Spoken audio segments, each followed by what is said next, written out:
Alright, thank you very much for clicking on the video. This is Gulpain, just back with a quick review of this PSP game, which is Shadow of Memories, also called Shadow of Destiny in Japan. And this one it was originally a PS2 game, and then it's by Konami as well, so you know if it's by Konami it's going to be pretty good.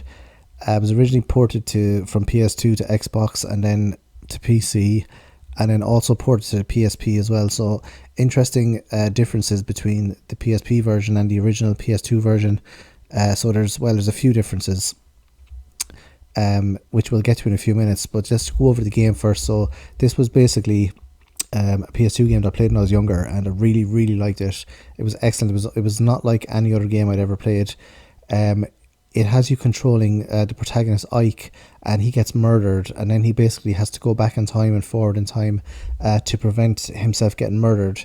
And there's other things at play as well. There's a homunculus, which is like a demon character that's sort of like, it's not clear whether it's helping you or trying to kind of capture you or hinder your progress. And there's a lot of different side characters. There's also this interesting mechanic where you go back in time 400 or 500 years in this town, I believe it's in Germany, Nebelsbaum, and you go back in time and forward in time, and you can see the descendants of the ancestors of certain characters back in time and forward in time, and things that you do in the past affect the future.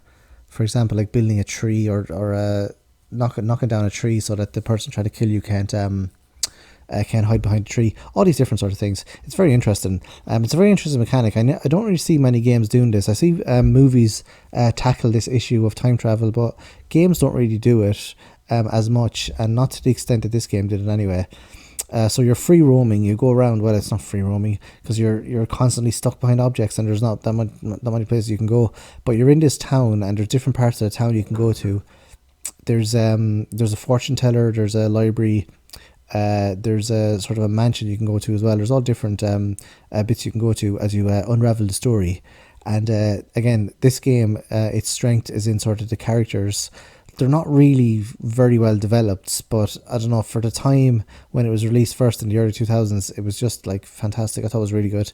I thought the graphics were amazing for the time as well, but now they look, blocky and very kind of just awful. But I suppose there were games around this time that were graphically superior. Like as in, you could point to Resident Evil 0 and Resident Evil 1 on the GameCube. Those were like, phenomenons. But this one was pretty good. So the main differences then with this version and the version on the PlayStation 2 is the title screen has like a different kind of, I don't know, picture. And also the voice acting has been redone.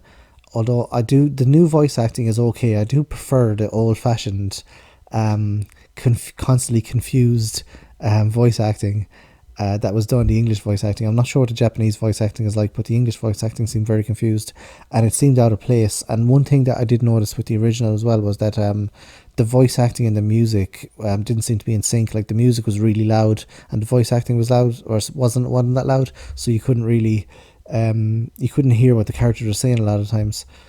Another thing is they've changed the name of the digipad. It's called like the X-Pad or something like this, and I couldn't get used to it. I kept calling it digipad because I was so used to playing this and calling it the digipad.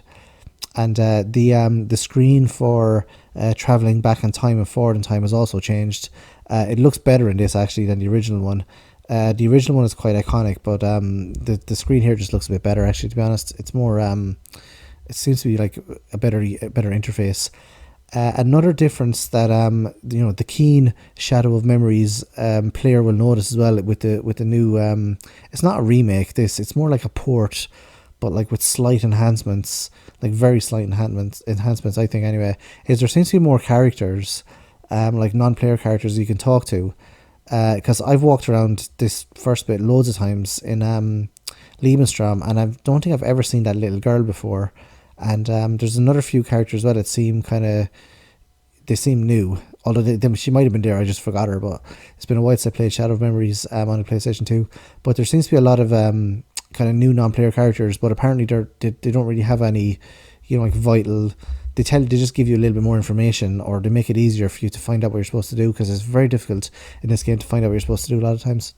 So if you played Shadow of Memories or Shadow of Destiny for the PlayStation 2 or the PSP, let me know what you think in the comment section below. Thanks for watching, thanks for subscribing. I'll see you next video. Adios.